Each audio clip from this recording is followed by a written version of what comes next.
Muy buenas tardes a todos, bienvenidos a la tarde de A24, bienvenidos a MMD, ya estamos arrancando con todo. En un rato vamos a hablar de una semana clave desde el punto de vista de la campaña electoral, porque la pelea por los lugares en las listas se termina esta semana y atención que esto se ha trasladado también en la discusión por el rumbo del gobierno, porque de acuerdo a cómo se confeccionan las listas, muy probablemente esté alguna definición sobre cambios de gabinetes en el futuro, de cambio de gabinete nacional en el futuro. Vamos a contar un ratito también qué está pasando en la provincia de Buenos Aires con el pasaporte sanitario, si va a haber una nueva normalidad donde sea necesario tener la vacunación para ir a bares y restaurantes o eventualmente a una cancha de fútbol, medidas que están evaluando en la gobernación de la provincia de Buenos Aires. Y atención, hoy va a contar Glans cuándo empieza la vacunación para menores de 18 años y si va a ser efectivamente con la vacuna de Moderna. También a un ratito te vamos a contar el precio de los medicamentos, qué pasa con el precio de los medicamentos que vienen liderando todas las subas y qué hay detrás de eso. Y atención que Larreta va a dar definiciones, el gobierno de la ciudad de Buenos Aires, en un ratito, respecto a una vuelta a la normalidad total de la presencialidad de las clases en la ciudad de Buenos Aires después de estas vacaciones de invierno que han comenzado en el día de hoy por 2 semanas. Así que en un rato vamos a tener a un funcionario muy importante del gobierno de la ciudad contando cómo sigue la presencialidad de las clases en la ciudad de Buenos Aires. Ahora lo que está pasando es esto, que el dólar sube. Atención a 180 pesos en el blue. Hay un día muy complejo desde el punto de vista financiero, no solamente en la Argentina, sino también afuera. Y esto está repercutiendo con una dolarización que se expresa en este dólar blue en 180, pero también y fundamentalmente en el contado con liquidación, el dólar grande, el dólar de las empresas, el dólar de la dolarización en blanco en el sistema financiero, que está en 171 pesos. Ahí venciendo la valla que le quiere poner el Banco Central, que interviene en los 170 pesos. Así que es un día complejo desde el punto de vista de los mercados financieros. En un ratito vamos a estar contando, bueno, qué está sucediendo y cómo evoluciona la cotización de los distintos dólares.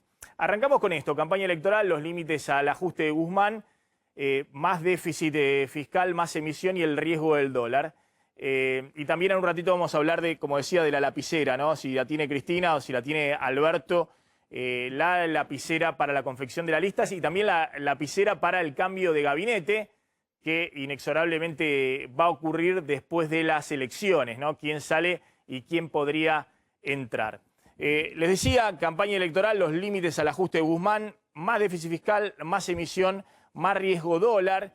Es un poco lo que se está viendo ya desde fines de junio y en lo que va de julio. Ahora van a ver, efectivamente, el gobierno está tratando de hacer anuncios para hacer un poco más, de alguna manera, compensar el efecto de la licuación total que ha generado la inflación hasta ahora.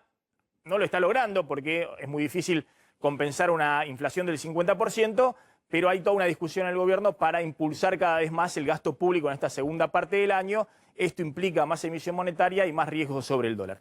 Vamos a empezar entonces, lo que hablaba recién, lo de la licuación, qué está pasando con el tema de los que han quedado con ingresos atrasados frente a la inflación y, bueno, lo que les contaba, cómo está tratando el gobierno de compensar esta licuación.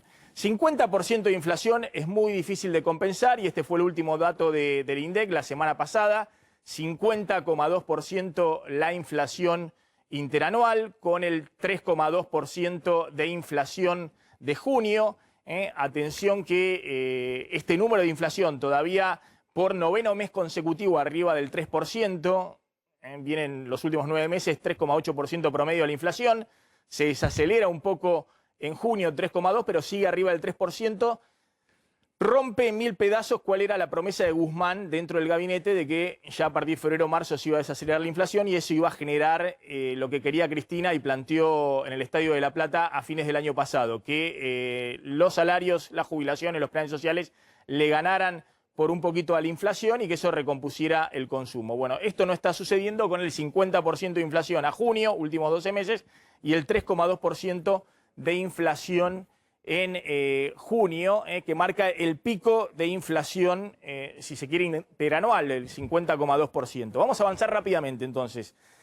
Atención que lo que les decía, la inflación ya desde octubre del año pasado empezó a estar en niveles arriba del 3% y no bajó más del 3% hasta ahora, en 9 meses consecutivos con esa suba arriba del 3%, y eso generó que la inflación últimos 12 meses interanual se acelerara del 37%, 36% que estaba en mayo, junio del año pasado, al 50% hoy. Fíjense cómo se acelera la inflación y cómo la Argentina, que venía de una inflación de casi 54% en diciembre del 2019, que es el dato de inflación que deja Macri, estaciona el auto con 54% de inflación anual en el 2019, se desacelera durante la pandemia porque se cerró la economía y hubo meses de inflación de 1,5 cuando se cerró la economía, incluso el INDEC casi no midió, no había demanda y eso frenó los precios, se desacelera, pero cuando empezás a abrir la economía, desde este piso del 36%, 36,6% de fines del año pasado, que fue la inflación en el 2020, empieza a acelerarse rápidamente y ya estamos de nuevo con una inflación del 50%. Es decir, la Argentina está en un nuevo régimen inflacionario. Solo se ha podido bajar la inflación muy transitoriamente cuando cerraste la economía, es decir, cuando nadie tenía nada para vender ni para comprar. En este contexto, avancemos por favor, el gobierno está tratando de frenar la inflación con el dólar oficial, que es este dólar que a partir de marzo, Guzmán dijo hay que frenarlo porque si no se desbanda todo en términos de precios. En marzo subió 2,4% el dólar oficial, la mitad que la inflación que fue del 4,8%.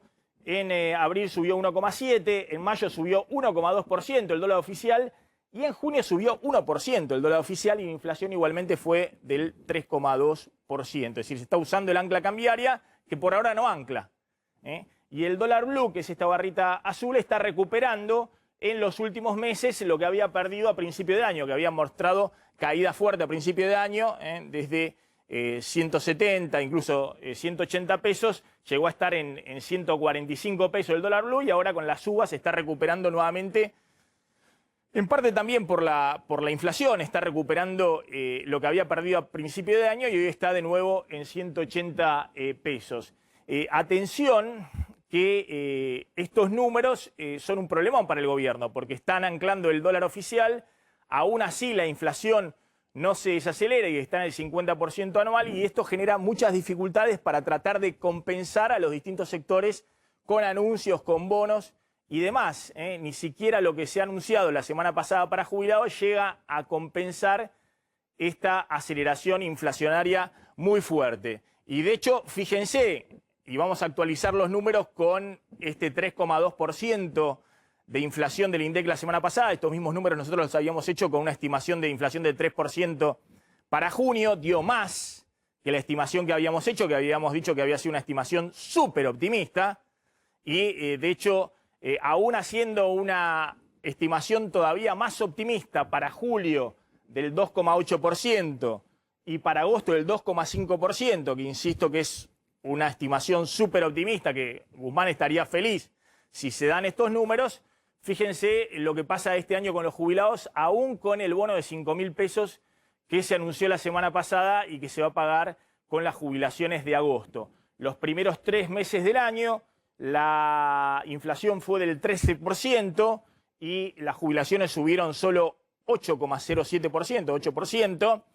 Pero a junio la inflación con este dato actualizado, primeros 6 meses del año, ya está en 25,3%, primeros 6 meses del año, y la fórmula previsional que tiene el tope, que le impuso también Guzmán con el cambio de la fórmula previsional y todo lo que venimos contando acá, el aumento para los jubilados y para los planes sociales fue solo del 21,1%, es decir, perdiendo a junio frente a la inflación. Pero este aumento del 21,1% es el aumento que tienen que seguir cobrando los jubilados en julio, cuando la inflación, aún en el escenario más optimista, que es que se desacelera 2,8%, va a estar casi en el 29%, primeros 7 meses del año, y los jubilados van a estar con este 21,1%. Y en agosto, con esta estimación súper optimista que hacemos, que se acelera en agosto la inflación al 2,5%, la inflación 8 primeros meses del año va a ser 32%, y en agosto los jubilados todavía van a estar con este aumento del 21,1%, es decir, van a estar perdiendo más de 10 puntos frente a la inflación. Ante este escenario, el gobierno empieza con esta idea de ir compensando sector por sector con algunos bonos, y fíjense con el cálculo de los 5.000 pesitos que le han dado a las jubilaciones que cobran la mínima y hasta 2 mínimas. Para el caso de la mínima, para el resto es menos, pero para el caso de la mínima, con ese bono de 5.000 pesos, más los 2 bonos que cobraron en abril y mayo de 1.500 pesos cada uno, los jubilados de la mínima, atención que aún así van a estar con un aumento agosto, primeros 8 meses del año del 26,4%, ni siquiera van a compensar la inflación del 32%. Los que cobran por arriba de la mínima, todos los que ganan 2 mínimos, 1 mínima y media y demás, van a estar recibiendo menos, porque recuerden que ahora reciben hasta 5.000 pesos los que cobran 2 jubilaciones mínimas, pero en abril y mayo recibieron 1.500 pesos solo los que cobran la jubilación mínima y hasta 30.000 pesos. ¿Qué quiero decir con esto? Que con esta inflación del 50% anual no hay compensación que puedas hacer desde el Estado, porque la inflación lo licúa todo. Y eso es lo que estamos viendo, más allá de que en los jubilados también está todo el tema del cambio de la fórmula jubilatoria que hemos contado, y con lo cual vienen perdiendo fuertemente y es parte del ajuste fiscal muy grande. Ante esto, el gobierno quiere poner más plata en la calle. Ya se ven los números de junio, un aumento del déficit fiscal más acelerado de lo que había sido el ajuste de Guzmán entre enero y mayo. Hay un aumento fuerte del déficit fiscal en junio respecto a lo que habían sido los 5 meses anteriores. Y en julio ha empezado también una emisión monetaria mayor de lo que había sido en la primera parte del año. En los primeros días de julio ya hubo una transferencia del Banco Central de 80.000 millones de pesos para financiar el déficit fiscal. Es decir, un escenario en el cual el gobierno, muchas presiones, y volvemos a la carátula inicial, muchas presiones sobre todo de Cristina y Kicillof, muy enojados con Guzmán porque no se cumplió básicamente lo que Guzmán decía, que iba a poder frenar la inflación y eso iba a poder recomponer en el año electoral salarios, jubilaciones y planes sociales por encima de la inflación, y eso iba a significar un empuje fuerte de reactivación para el consumo. Bueno, como eso no está ocurriendo, ahí hay un impulso fuerte de Cristina y sobre todo de Kicillof, que le están pidiendo a Guzmán más apertura de la canilla fiscal para que puedan ir fondos a distintos sectores para compensar. Y vamos a ir viendo, se va a anunciar ahora dentro de poco, lo va a contar Glantz, un bono también para planes sociales y para otros sectores, pero mientras vos tengas esta inflación en el 3% mensual, 50% anual, es muy difícil hacer esa compensación y corres un gran riesgo, que es que gran parte de lo que emitís termine en la brecha cambiaria, en una dolarización en todos los mercados, en el mercado blue, en el mercado contado con liquidación. Es decir, el gobierno camina sobre un sendero estrecho en el cual tiene que hacer equilibrio en el año electoral, en ver cómo llega mejor posicionado a las elecciones, poniendo más gasto fiscal, más emisión, más pesos en la calle, y al mismo tiempo hacer equilibrio para que no se disparen las brechas cambiarias y los dólares alternativos. ¿Qué está pasando en este momento en el mercado cambiario, Claudio? Una suba del dólar paralelo, el llamado dólar blue, en 180 pesos, y también en los dólares alternativos, el llamado contado con liqui, en este momento 170 pesos. Aquí hay que contar que hay una intervención bastante activa del Banco Central desde principios de la mañana. En algunos momentos igualmente rompió el techo de 170 que se trazó la autoridad monetaria y se fue a 171, y hace 10 minutos volvió justamente al mercado a intervenir para bajarlo algo, digamos, para que se quede en ese techo de 170. Sí. A ver, está Ariel Esbar de Cocos Capital. Gracias, Ariel, por atendernos. Estás ahí viendo todo el tiempo las pantallas del mercado financiero, qué está pasando con los bonos, con las acciones y en el mercado cambiario. Es un día complicado afuera, pero efectivamente empieza la semana con dolarización, ¿no? Lo que quieren comprar, el chiquitaje, entre comillas, los minoristas que quieren comprar en el dólar blue, y también una dolarización que el Banco Central tiene que mirar con mucho cuidado de lo que pasa en el contado con liquidación, es decir, empresas o inversores en el sistema financiero queriendo salir porque consideran que un dólar que es bastante alto, un dólar de 170, históricamente en términos reales es un dólar alto para la Argentina, pero lo consideran barato y están buscando dolarizarse. ¿Cómo estás viendo este día lunes donde parece haber muchas tensiones desde el punto de vista financiero? Sí, ¿qué haces, Maxi? Mirá, las restricciones la semana pasada, hace una semana, el lunes pasado, que se inauguraron, habían arrancado bastante bien, con muy poco volumen. Lo que está pasando ahora es que la intervención, de alguna forma, del Banco Central en los bonares, en el AL30 en general, está costando transmitirlo a lo que es el contado con liqui, OTC, Libre o Cenevi, ¿no? Entonces el contado con liqui, Cenevi, que es el más libre, el más puro, que había arrancado muy tranquilo el lunes pasado, ahora se está separando y vamos a ver ya los 10 pesos de diferencia que hablamos la semana pasada, que se va a ver entre la intervención, digamos, de alguna forma de los bonares o lo que vemos en los diarios, y lo que cuentan ustedes, que los 168, 170 pesos y los 180 pesos que va a cotizar el contado con liqui más libre, digamos, ¿no? Y estamos en esa etapa de ajuste donde el canje, que es la diferencia entre los dólares locales y los dólares exterior, cotizaba hace 2 semanas en 2,5%, 3%, ahora vale 5%. ¿Por qué? Porque hay mucho menor liquidez en los contados con liqui libres y los fondos que se quieren ir están sacando plata. No nos olvidemos también que mañana el MECON licita para renovar el TC21, que es un bono de SER, ahí hay 110.000 millones de pesos, y eso también te genera un poco de demanda de contado con liqui de muchos tipos que no van a renovar el BONSER y se van a ir por contado. Es decir, que van a querer que les paguen esos pesos, el Tesoro les pague esos pesos, no renuevan ese bono, se hacen de los pesos y compran dólares en el contado con liquidación. Es decir, el gobierno está con dos platitos dando vuelta. Por un lado, lo que le pasa con el déficit fiscal, que obviamente lo financia mayormente y esta segunda parte del año va a ser más evidente con emisión monetaria. Y por el otro lado, toda la deuda que tiene que ir renovando semana a semana, que si no logra renovar esa deuda, los pesos que quedan dando vuelta de inversores van y corren a los dólares libres. Sí, bonos grandes vencimientos tenés este TC21 y dentro de poco, en agosto, tenés el TX21, o también un bono grande de ajusta por ser, y eso hay muchos pesos dando vuelta. Mucho del TC21, a diferencia de otros bonos como el TX21, está en manos de privados. Los públicos ya fueron renovando anteriormente. ¿Y qué significa está en manos de privados? Significa que hay muchos fondos offshore en general, o tal vez jugadores locales que eso lo dolarizan. Así que eso te pone presión extra a lo que es el contado con liqui más libre, ¿no? Bien, mañana voy a mostrar un poquito cómo también la deuda en pesos, que Guzmán ha logrado recrear el mercado de deuda en pesos para que la única fuente de financiamiento del Estado no sea solo la maquinita del Banco Central, sino hay una parte del déficit fiscal, ahora lo van a ver, que se está financiando con deuda en pesos.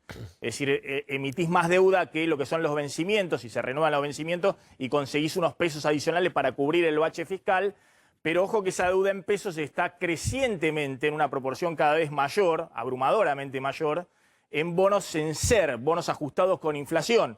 Y eso es un problema porque si en algún momento tenés un episodio cambiario, se te dispara el dólar y demás, históricamente eso beneficiaba al gobierno cuando tenía deuda en pesos porque licuabas la deuda en pesos. Ojo que si ahora devaluás en el futuro, obviamente se dispara la inflación y la deuda en pesos no se licúa, sino que también se potencia. Hay que emitir más pesos para pagar esa deuda en pesos. Ariel, gracias, muy amable como siempre. Ahí estaba Ariel Esbar, lo que está pasando en los mercados de Cocos Capital. Cierro con esto, ¿no? Cuando les decía, se largó y engancho con esto de las listas, la campaña electoral, los anuncios, y tuvo un límite, llegó hasta ahí Guzmán con su ajuste fiscal silencioso, que ha generado muchas críticas dentro del gobierno. Se ve algunos columnistas muy cercanos al gobierno, muy enojados con Guzmán, justamente porque silbando bajito entre la superinflación que licuó jubilaciones, salarios públicos, planes sociales y los ingresos extra que tuvo de la supersoja, la reapertura de la economía y el impuesto extraordinario a los altos patrimonios, logró cerrar rápidamente la brecha fiscal. Es decir, cerró el déficit fiscal, se hizo de un colchón fiscal, pero bueno, ahora le están reclamando volcar pesos a la calle porque los números parecen muy lindos desde el punto de vista fiscal para el Fondo Monetario y llegar a un acuerdo con el fondo, pero desde el punto de vista del escenario social y económico son un desastre. Es decir, hay una situación donde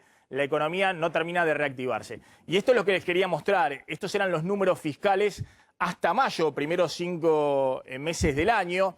Esta curva de verde clarito es el gasto público primario, es decir, antes del pago de intereses, el gasto fiscal, que se disparó el año pasado, sobre todo en abril, mayo del año pasado, hubo 100% de crecimiento del gasto público respecto a igual mes del 2019, porque fueron el IFE, el ATP, todos los planes sociales, una disparada muy grande de esto, del gasto público, y la recaudación se cayó como un piano por el derrumbe de la actividad económica el año pasado. Y eso generó el año pasado un déficit fiscal de 6,5% del PBI, más de 2 billones de pesos que tuvo que emitir el Banco Central porque fue la única fuente de financiamiento de ese agujero fiscal enorme. El gasto que se disparó y la recaudación que se cayó en términos reales, en fuertes caídas todos los meses la recaudación fiscal en términos reales, descontada la inflación. Bueno, desde octubre Guzmán fue cerrando la brecha fiscal porque empezó a crecer fuertemente los ingresos, la recaudación tributaria y los ingresos fiscales, fuertemente. Fíjense, esta línea azul ahora va para arriba y la del gasto público empezó a ir para abajo y empezó a mostrar caídas en términos reales, descontada la inflación, lo que contábamos, que los jubilados, el gasto previsional cayó hace 9 meses que viene cayendo 10% en términos reales, el gasto de jubilados y el gasto de planes sociales. Esa caída del gasto público en términos reales y la disparada de la recaudación cerró rápidamente el agujero fiscal. Y pasamos de 6,5% de déficit fiscal el año pasado a 0,4% de déficit fiscal en los primeros 5 meses del año. Es decir, un déficit muy chiquito, creo que fue el menor déficit, fue el segundo menor déficit en los últimos 6 años, operativo en los primeros 5 meses del año. La meta de Guzmán para este año era 4,5% del déficit fiscal, estaba en el presupuesto, y venía los 5 primeros meses del año solo con 0,4%, es decir, un colchón fiscal muy grande que empezó a ser tironeado dentro del gobierno, porque le decían, pero ¿qué hacés? ¿Seguís con el ajuste sin anunciar nada, sin decir nada? Y por el otro lado tenemos una economía destrozada y estamos entrando en una campaña electoral. Ya a partir de junio, atención que empieza a verse, estos son los datos de la Oficina Nacional de Presupuesto, todavía no están los datos del Ministerio de Economía para junio. Hay 2 criterios, este es criterio de vengado, economía se trabaja con el criterio caja, pero marca la tendencia, hay algunas diferencias, pero marca la tendencia. Ojo que en junio ya empezó a recuperarse el gasto primario, es decir, empezó a haber más gasto público, todavía lo mismo en junio está 4% abajo en términos reales, ahí todavía está por debajo de junio del año pasado en términos reales con tal inflación, y empezó a achicarse un poco la recaudación, bajó la recaudación porque ya no están los super ingresos extraordinarios de los de marzo, abril, mayo, de la super soja y las retenciones, empieza a menguar la liquidación de exportaciones de la soja. Y el déficit fiscal ya enero-junio es 1,2%, es decir, en un mes, en junio, tuviste el doble de déficit fiscal que tuviste en los primeros 5 meses del año, y eso significa también mayor emisión monetaria, y eso también significa alguna tensión adicional en los mercados de los dólares alternativos. Atención porque empieza a encontrar el límite, el ajuste de Guzmán, y mientras no hay un ancla de expectativa, un acuerdo con el fondo en algún otro lugar, empieza a haber tensiones también con el dólar. En este escenario es que empiezan a definirse las listas esta semana, una semana clave en la cual el gobierno tiene que definir las listas. Insisto, no solamente son los nombres lo que se está discutiendo, quién tiene el control de la lapicera, no solamente en la lista en provincia de Buenos Aires, si es Alberto, si es Cristina, si son los dos, si Tercia Massa o Kicillof, sino también se está discutiendo cuál es el rumbo, digamos, de estos meses y después de las elecciones. ¿Qué cambios va a haber en el gabinete? Y la presión enorme que hay de Kicillof y de Cristina para que Guzmán salga del seteo del ajuste fiscal y empiece a poner más dinero en la calle, más gasto público en la calle. Bueno, provincia de Buenos Aires, la madre de todas las batallas, es una parada clave y se define quiénes son los candidatos esta semana y hasta ahora no ha dado ningún indicio el gobierno o no ha anunciado ninguno de los candidatos. No, Maxi, porque de hecho, como vos lo decís, más allá de los nombres de quienes van a encabezar la lista, la discusión es si va a haber o no ministros y que para un sector es una salida elegante para un cambio de gabinete. Es decir, no solamente se discuten los candidatos, sino que se está discutiendo cómo va a ser la gestión de gobierno a partir del 10 de diciembre, o sea, cuando asuman los nuevos diputados. Y se nota mucho, Maxi, esto en la danza de nombres que desde dos sectores postulan como candidatos. Es decir, pero ¿cómo es esto? Claro, a los ministros que se los menciona para salir del gabinete y perderse en el bloque mayoritario del Frente de Todos en Diputados, se nota ahí las tensiones por cuáles son los lugares que hoy están en pugna dentro del Gabinete Nacional. Es decir, cuál va a ser la dirección del gobierno. Espérame, ahora vamos a contar, porque hay muchos que Cristina quiere que sean candidatos, pues se los quiere sacar del Gabinete Nacional, empezando por el jefe de gabinete, correcto, Santiago Cafiero, o el ministro de Producción, Matías Culfas, que lo tienen entre ceja y ceja en el kirchnerismo. Abrime, pues estoy mostrando ahí el ministro de Producción, Matías Culfas. Pero vamos ahí al gobierno de la Ciudad de Buenos Aires porque hay anuncio de Larreta, cómo van a seguir después de las vacaciones las clases. Atención, ahí está en el lugar el móvil de A24. Lamentablemente siguen siendo quien más tiempo le dedican al cuidado familiar. La falta de presencialidad el año pasado tuvo efectos muy complicados para los chicos, en muchos sentidos. Primero porque la virtualidad no reemplaza las clases presenciales, a lo sumo puede ser un complemento. El dato es que el año pasado el doble de chicos no alcanzaron los contenidos necesarios que en los años prepandemia. El doble. Y lo mismo en términos de equidad. Se está comprobado que aumenta mucho la deserción escolar en las escuelas que están cerradas. También hicimos un estudio con INECO y UNICEF que muestra una alta proporción de chicos que tienen algún tipo de afección en términos emocionales, de angustia, de ansiedad.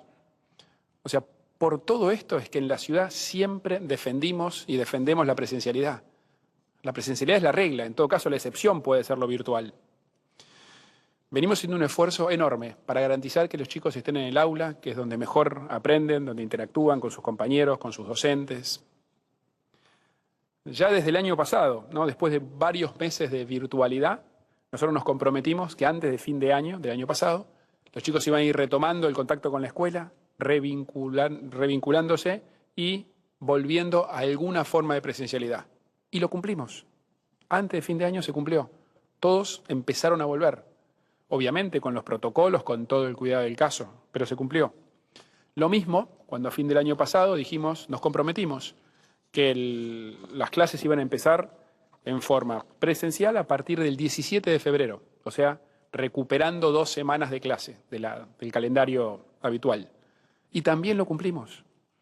Todos los chicos a partir del 17 de febrero volvieron a clases presenciales al menos una jornada simple todos los días. Todos los días. Y después, cuando la situación sanitaria se nos complicó, en el mes de abril, que hubo toda una discusión, nosotros defendimos a fondo la presencialidad.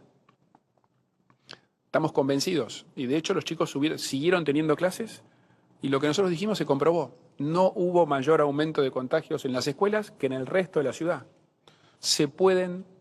Podemos tener los chicos en las aulas de manera cuidada. Yo lo dije en ese momento, lo último que hay que cerrar son las escuelas. Por eso aprovecho de agradecerles a toda la comunidad educativa, a todos, a los padres, a los docentes, a los directivos, a los chicos, por supuesto, ¿no es cierto?, que hicieron este gran esfuerzo para poder sostener la presencialidad. Muchísimas gracias de corazón. Y hoy queremos ir por más. Ahora viene la segunda mitad del año, terminan las vacaciones y el plan que tenemos es para que los chicos estén más horas en la escuela. Esto va a permitir fortalecer el aprendizaje y que lleguen a fin de año con todos los contenidos necesarios aprendidos. Eso implica que, en primer lugar, las burbujas pasan a ser ahora de toda la clase. Eso tiene 2 ventajas. Primero, permite más horas en las aulas y además los chicos interactúan con toda su clase de amigos, con toda su clase, con todos sus amigos de la clase, que les da mayor nivel de sociabilidad. Y en segundo lugar, tenemos un plan para que todos los chicos de todos los niveles educativos vayan retomando su ritmo de presencialidad prepandemia, antes de la pandemia. ¿Eso qué significa? Que los que tenían jornada simple van a seguir con jornada simple como tienen hasta hoy. Los que tienen jornada extendida van a volver a tener jornada extendida, que les da casi 10 horas más de clase por semana, es mucho. Y los que tenían jornada doble van a volver a tener todo el día en la escuela. Ahora, esta vez vamos a empezar por los chicos de la secundaria. Primero, porque fueron los que estuvieron más tiempo fuera del aula. O sea, cuando se complicó la situación sanitaria y hubo que volver a las restricciones, fueron los primeros, los que más tiempo estuvieron sin clases presenciales. Esto, como dije antes, aumenta el riesgo de deserción. No podemos permitir que ni un solo chico deje la escuela. En segundo lugar, porque en la secundaria es a los que les queda menos tiempo por delante en la escuela. Por lo tanto, tienen menos tiempo para recuperar los contenidos que no pudieron aprender del año pasado.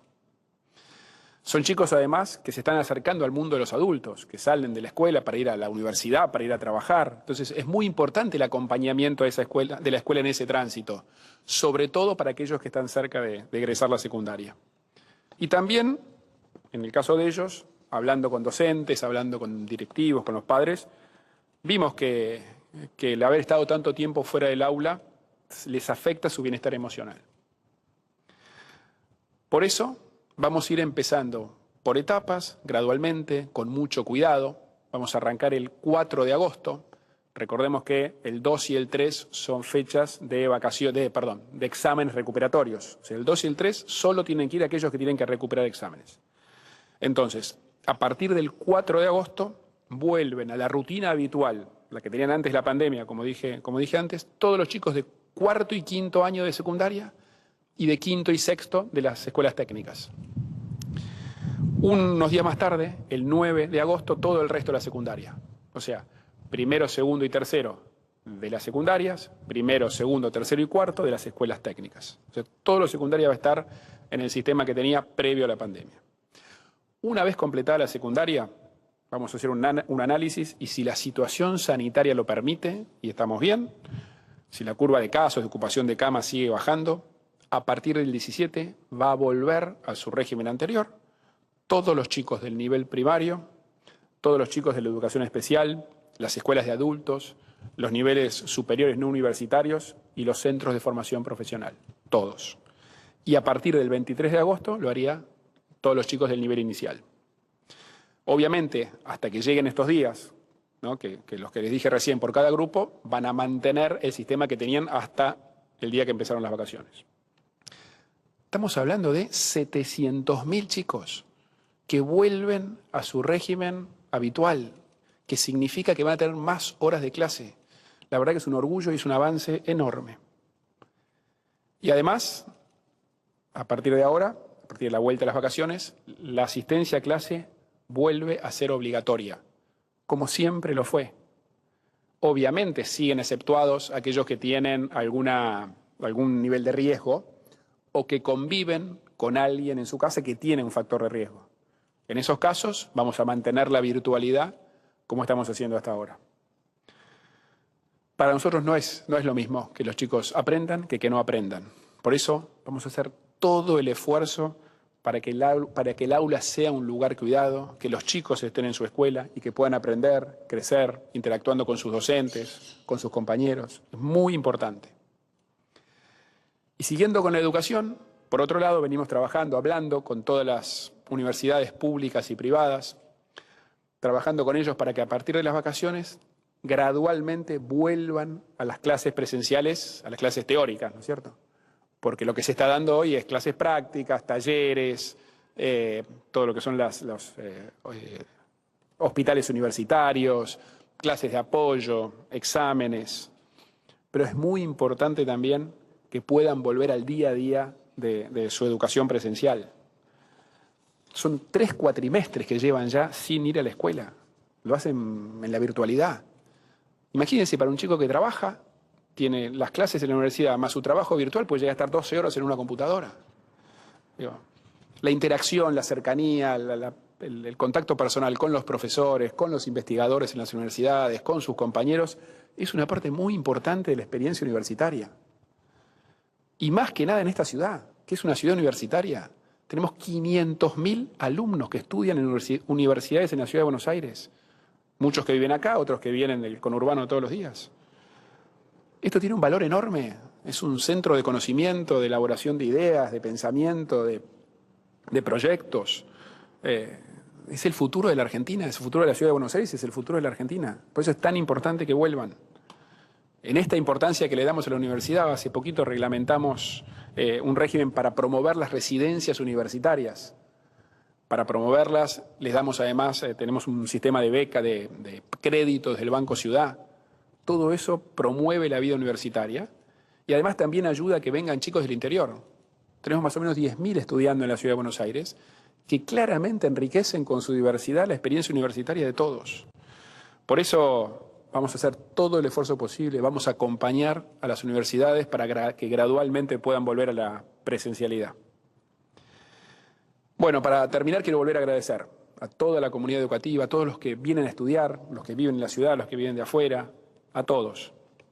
Si pudimos sostener la presencialidad, si pudimos volver a la presencialidad el año pasado y cumplir con el compromiso, si pudimos también cumplir con el comienzo de clases el 17 de febrero, antes de lo habitual, todos los días con los chicos en la escuela, si pudimos sostener la presencialidad cuando se dio un debate público ante el aumento de casos, y los resultados están, gracias al cuidado, es que no aumentaron los contagios más que en el resto de la ciudad. Esto es gracias a ustedes, a toda la comunidad educativa, a los docentes, a los directivos, a todos, pero también gracias a los chicos. Una frase que le escucho mucho a Soledad que dice, los chicos hicieron todo bien, y es así, tenemos que agradecerles.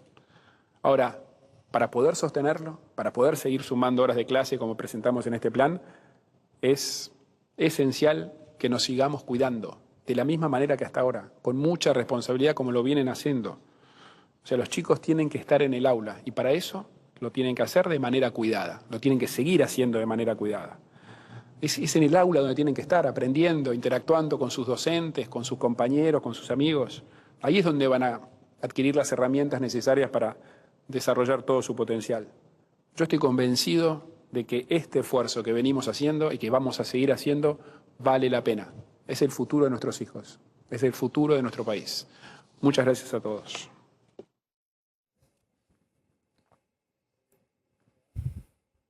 Bueno, ahí estaba Horacio Rodríguez Larreta anunciando el tema del regreso a las clases, pero después obviamente de las vacaciones de invierno.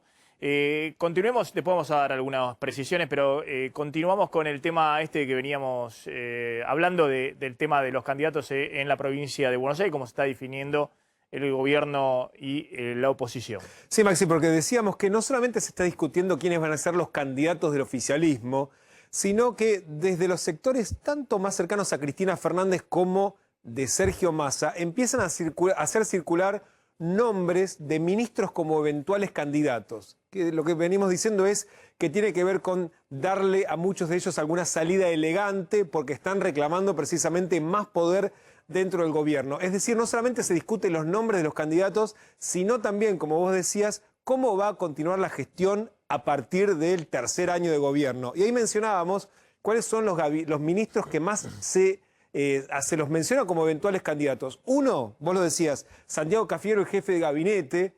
Es más, Maxi, ya hasta se menciona desde la provincia de Buenos Aires quién podría reemplazarlo. A Cafiero se mencionan algunos nombres claves de la administración de Axel Kicillof. Otro, a quien se lo menciona como eventual candidato, es al ministro de Desarrollo Social, a Daniel Arroyo, que de hecho están pidiendo su cabeza también los líderes de los movimientos sociales y también algunos sectores del peronismo.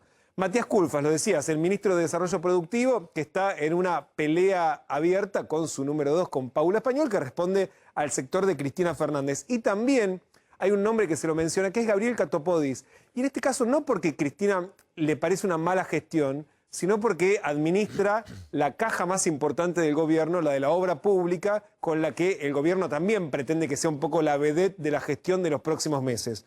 Otros nombres que se mencionan como posibles candidatos. Uno es el de Victoria Tolosa Paz, que es de hecho la candidata del presidente, que es la presidenta del Consejo Nacional de Coordinación de Políticas Sociales, una ministra extra gabinete, que de hecho todavía no cuenta con el visto bueno de todo el resto del Frente de Todos. Ahora, hay otros ministros a los que eventualmente les pueden decir gracias, pero sos candidato, como Juan Cabandier, el ministro de Medio Ambiente. También Matías Lamens se lo menciona como candidato no en la ciudad, donde fue candidato jefe de gobierno, sino también en la provincia de Buenos Aires, el candidato de Turismo y Deportes. Y también Agustín Rossi, que Maxi es el único hasta ahora que sería candidato en Santa Fe, ¿no? Porque todos los demás estamos viendo, de hecho, que es un gabinete muy bonaerense y porteño, aunque los nombres que se mencionan son como, ya sea candidatos en provincia de Buenos Aires, pero algunos también en la ciudad.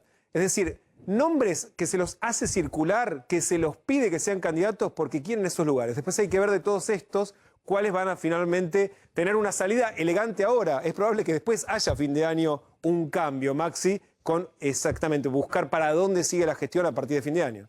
Vuelvo con el tema de los que podrían ser candidatos y son ministros, que me parece que es más relevante, digamos, porque, como vos decías, define un poco qué pasa con el futuro del gabinete, ¿no? Y la idea esta de Santiago Cafiero, que se lo ve en distintas encuestas, y la idea de Alberto Fernández, que no quiere que sea candidato porque quiere que sea su jefe de gabinete, su mano derecha.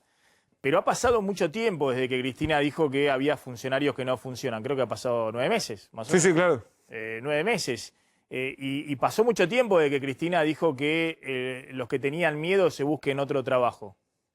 Y parece que los funcionarios que no funcionan, según Cristina, o tenían miedo y demás, ni se buscaron otro trabajo, sino que siguen aferrados a sus ministerios.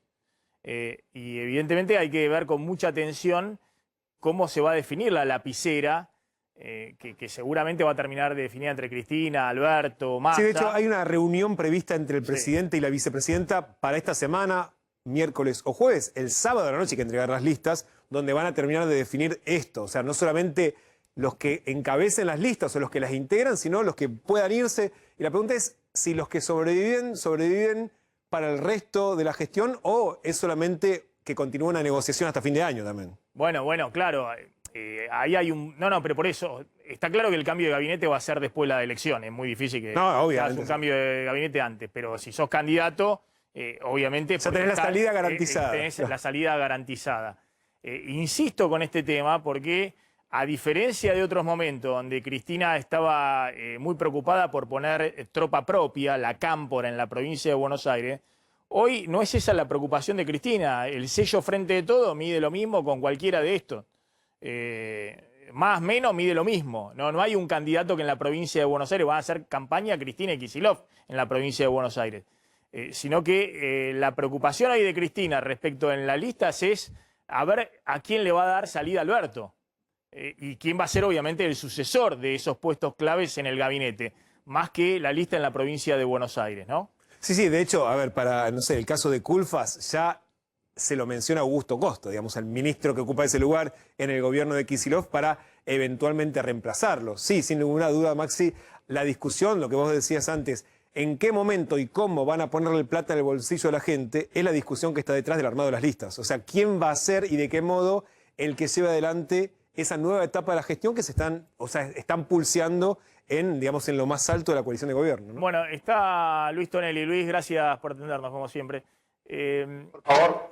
A ver, Luis, ¿cómo estás viendo este momento en el cual efectivamente el gobierno transita en un escenario complejo para una elección? Obviamente, creo que el regreso a la democracia, el peronismo no ha ido con una elección con el 50% de inflación, estos niveles de pobreza y obviamente una pandemia y una gestión que ha golpeado a todos los gobiernos en el mundo, ¿no? Recuerdo, Menem fue en una elección con la inflación volando y en medio hubo una hiperinflación, pero era de Alfonsín, era la primera hiper de Alfonsín. Después se comió Menem, ya adelantando la elección en julio del 89, la segunda hiper, pero bueno, era un gobierno que recién llegaba y tenía toda la fortaleza política hasta que llegó después a estabilizar, cediendo a su ministro de confianza, Armen González, y poniendo a Domingo Cavallo al frente de la economía con la convertibilidad. Bueno, Luis, ¿cómo estás viendo este escenario complejo? Ahora vamos a hablar también de la oposición. Mira, Maxi, la primera cuestión, hay indicadores que nos permiten contextualizar mejor qué es el Frente de Todos. A ver, en primer lugar, se habla mucho de este frente hegemonizado por Cristina Fernández, ¿no es cierto? Que ella es la que manda. Realmente, si ella mandara, como se dice, no habría, por ejemplo, esta discusión casi ya bizantina sobre la integración de listas, ¿no? El que manda, manda, ¿no es cierto? Digamos, en la época de Alfonsín mandaba, ¿no? Armaba él, ordenaba él, coordinaba él. Obviamente había discusiones, pero no era esto, ¿no? Que te quiero sacar el jefe de gabinete, no, la verdad yo quiero que sea Tolosa Paz, no, ¿viste? No existe. O sea, el Frente de Todos no está articulado, ¿no es cierto?, como muchas veces sospechamos. Ahí hay internas de todo tipo y obviamente están la apariencia mediática, ¿no?, de las figuras. Pero después cuando vamos al poder cuesta mucho, ¿no es cierto? Y vos fíjate, si una, Perdona, es muy interesante lo que planteás, Luis. Está muy bueno el punto que haces, porque a otros con un, digamos, razonamiento de mi punto de vista muy simplista, dicen, Alberto es un títere de Cristina, Cristina define todo. Bueno, si Cristina define todo, ¿por qué no volaron por los aires los funcionarios que no funcionaban hace 9 meses, lo dijo Cristina? O los que tenían miedo, mejor vayan a buscarse otro trabajo. Está claro que hay un gabinete que Cristina considera, por ahí se incluye también al propio Alberto Fernández, ¿no?, considera fallido.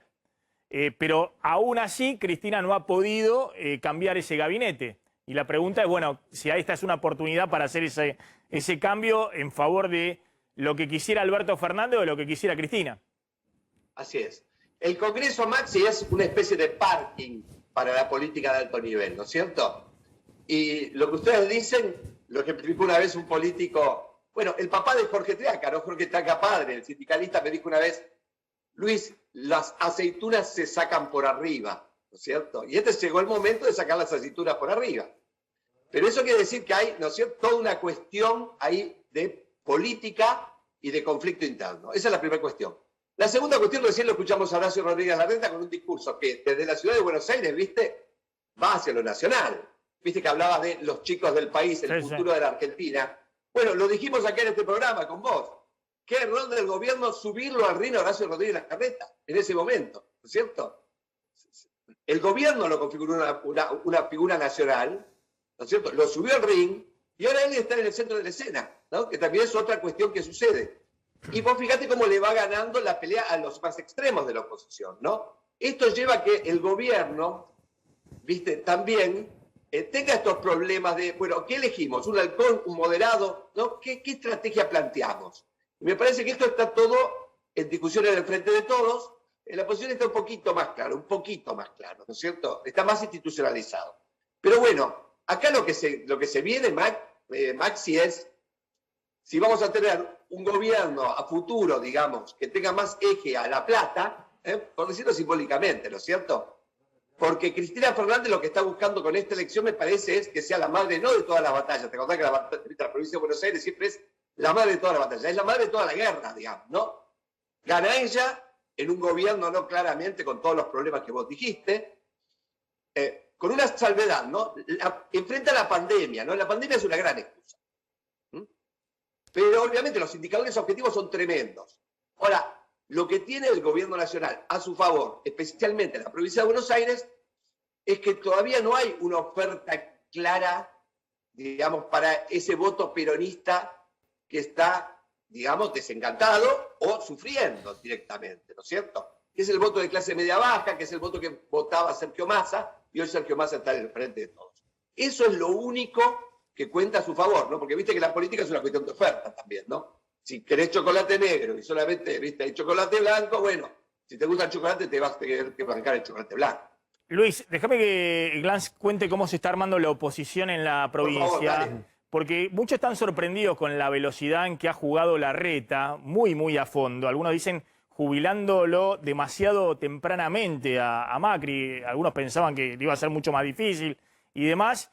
Y Larreta termina definiendo, no solamente en el distrito de origen, en Ciudad de Buenos Aires, sino que también está dispuesto a jugar muy, muy fuerte en la provincia de Buenos Aires, donde ahí se le planta no Macri, sino, es decir, Macri también de alguna manera bajó las armas a través de su primo Jorge Macri rápidamente, sino el que se le planta es el radicalismo. A ver cómo se arma eso desde la oposición en la provincia de Buenos Aires. Se tiene que definir esta semana quién va a competir en Juntos por el Cambio en la provincia de Buenos Aires. Sí, Maxi, y lo que se terminó de definir hoy es que habrá interna en la provincia de Buenos Aires, donde el espacio se llamará Juntos, como ya habíamos dicho, no ya Juntos por el Cambio, pero que habrá una interna, finalmente estarán enfrentados. Y ya hay algunos nombres, por supuesto, Santilli, que cuenta, por supuesto, con el apoyo, la bendición del propio jefe de gobierno, Horacio Rodríguez Larreta, también con el respaldo de Elisa Carrió, y va a enfrentar a un radicalismo que va a tener a Facundo Manes como candidato, probablemente a Margarita Stolbizer como compañera de fórmula y que tiene el respaldo también de Martín Lustó y lo que busca hacer hoy la suerte de renovación del radicalismo que venía perdiendo terreno en las últimas elecciones, incluso dentro de la propia sociedad con el PRO y la coalición cívica. Hay una duda nada más, Maxi, es si habrá incluso una tercera lista, que es la del intendente de San Isidro, Gustavo Posse, que podría complicarle el problema a los radicales, quitarle voto radical para terminar haciendo una lista muy, digamos, funcional a Horacio Rodríguez Larreta. Es más, es la lista que quiere Horacio Rodríguez Larreta para dividir el voto radical, que todavía subsiste esa tercera lista. El sábado cierran entonces el armado. Lo que va a ver es cada uno es quién le robó a alguien al otro. A ver si, por ejemplo, el sector de Manes se quedó con alguno de los ex-pro, como puede ser, digamos, ese sector del peronismo que venía, digamos, que estaba enojado con Macri, o si al revés, Posse, un radical, termina trabajando para Larreta. Son las discusiones de último momento, pero que ya tiene dos figuras claras, son la de Manes y también la de Santilli, que se estaría lanzando Maxi este jueves como candidato. A ver, Luis, ¿cómo interpretas esto? La verdad que uno ve los nombres, las figuras en provincia de Buenos Aires y claramente Larreta no es un capricho, como decía el primo Jorge Macri, el primo del expresidente, sino que está dispuesto a jugar, a decir yo soy el candidato en el 2023 y en el principal distrito armo yo. No te armo la lista de unidad que quiere el radicalismo con Manes arriba y vamos acomodando si total no es mi distrito. No, armo yo y lo mando a Diego Santilli a la batalla en un terreno difícil, porque si bien Larreta tiene toda la estructura de la ciudad de Buenos Aires y de todos los intendentes fuertes, pesados del conurbano de Juntos por el Cambio, que son los intendentes de mayores aglomerados, con mayor cantidad de población y demás, del otro lado tiene al radicalismo entero. Así es. Cualquier candidato a presidente que se precie en Macri, por ejemplo, como fue Macri, como fue, digo, en su momento hasta de la Rúa, tiene que hacer pie en la provincia de Buenos Aires, Maxi. Digo, eso es imposible, si no, cualquier presidente queda, viste, en el aire. No digo ganar, digo tener una base. Y hablando de Macri, yo no lo daría completamente por jubilado, porque lo que hubo ahí fue un acuerdo.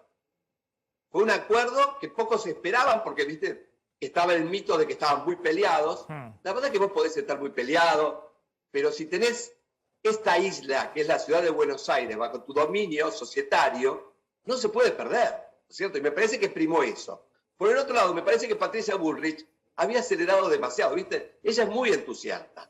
Ella era lo que quería jubilar a Macri. El peligro para Macri no es casi Horacio, ¿no es cierto? Porque todavía no se definió esto.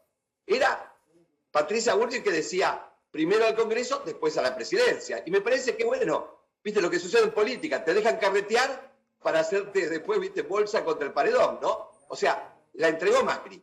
Es así, queda claro, ¿no es cierto? Así que es como que, ¿viste? Le puso una carta gratis a Macri. Esta es la negociación. Ahora después, ¿viste? La política sigue, no sabemos qué va a pasar.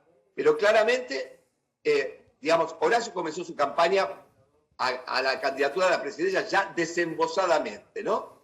Y esto que vemos del radicalismo, me parece que el radicalismo no solamente tiene estructura, sino que ahora, ¿viste? Es una plataforma donde vienen candidatos. Está bien que son extrapartidarios, ¿no es cierto? Pero bueno, valen para el momento, y es lo que tiene el radicalismo, que un poco apagó su cantera interna, no interior. ¿Viste? Los jóvenes brillantes fueron después los funcionarios internos del partido, que de alguna manera paralizaron esta cantera. Bueno, hoy tiene extrapartidarios y son jugadas bueno, vistosas y vamos a ver si tienen sus frutos, ¿no? No, está claro, estaba pensando que a Larreta lo vamos a ver ya cuando se largue la campaña, se larga formalmente cuando la campaña. La campaña este sábado empieza.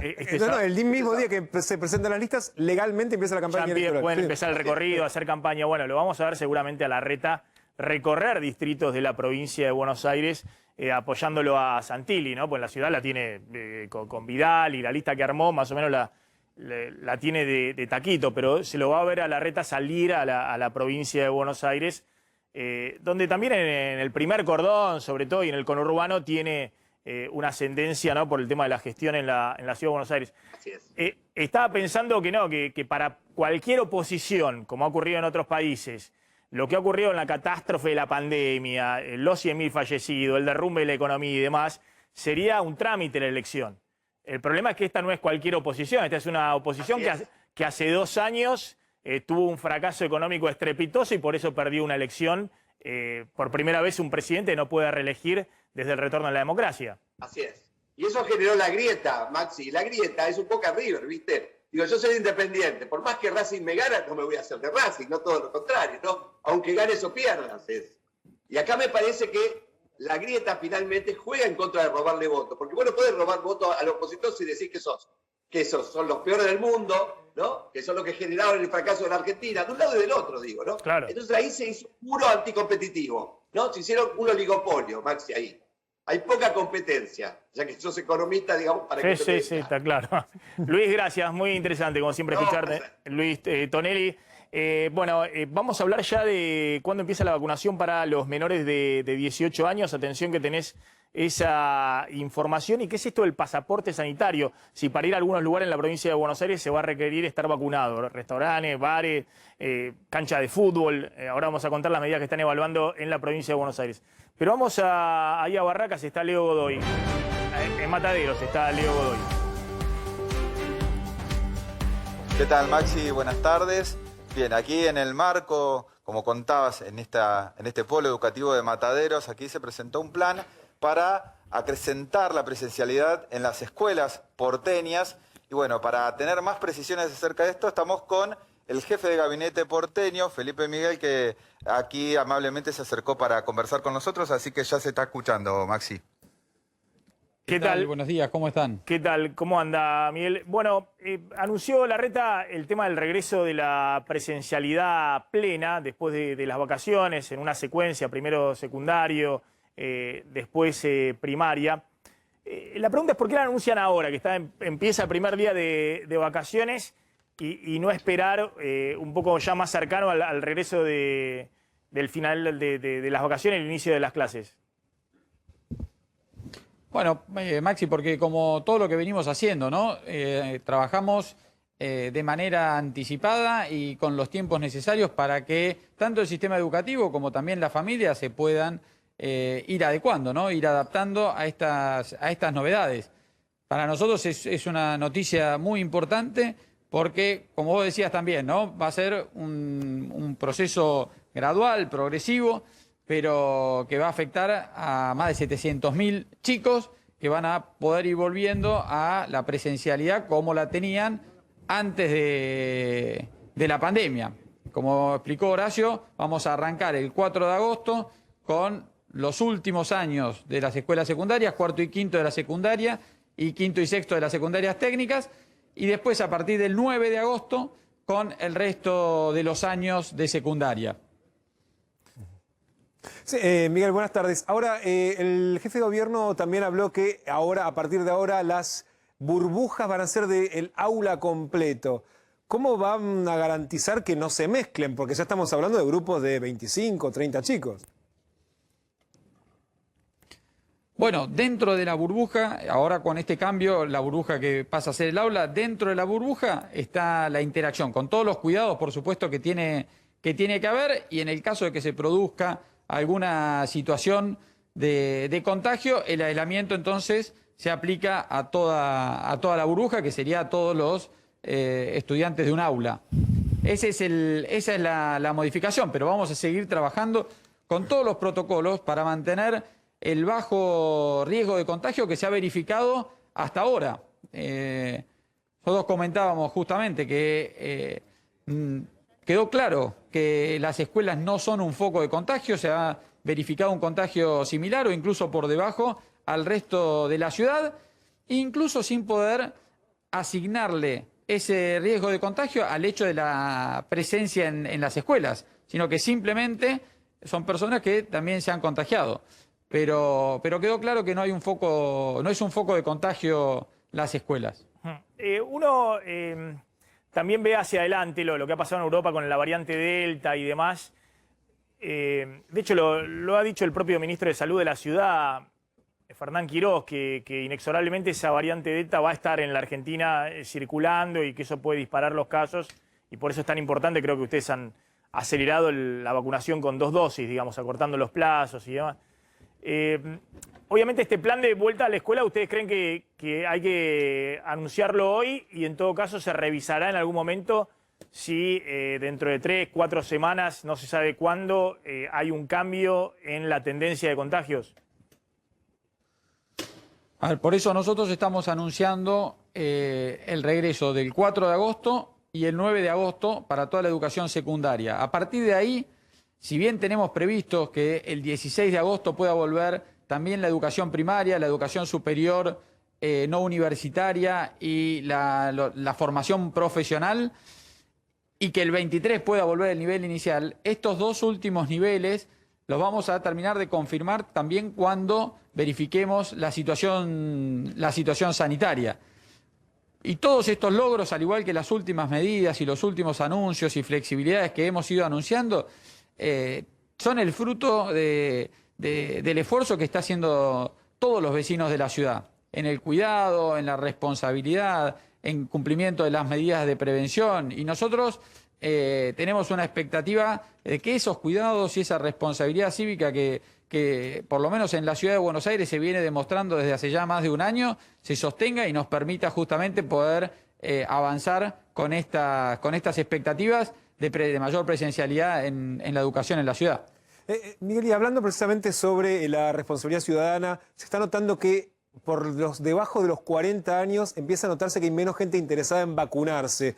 Y ya hay varios gobiernos provinciales que están implementando medidas para estimular a que se vacunen. No sé, en Salta entra al casino solamente el que está vacunado, por ejemplo.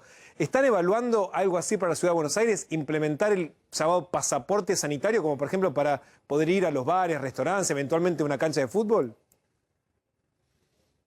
Son todas situaciones que se evalúan, se analizan. Hoy no tenemos una decisión tomada en ese sentido y seguimos apelando justamente al alto grado de concientización que hay en la Ciudad de Buenos Aires. Nosotros venimos verificando un interés por la vacunación todavía importante en los segmentos en los que hemos ido vacunando. Hay campañas que sirven para reforzar esa concientización, mostrando los resultados. Todavía no hemos tomado una decisión en ese sentido, pero son cosas que se evalúan, son cosas que también se están anunciando en algunos otros países. Por lo tanto, son medidas que vamos a tener en cuenta. Todavía hoy sin ninguna definición al respecto.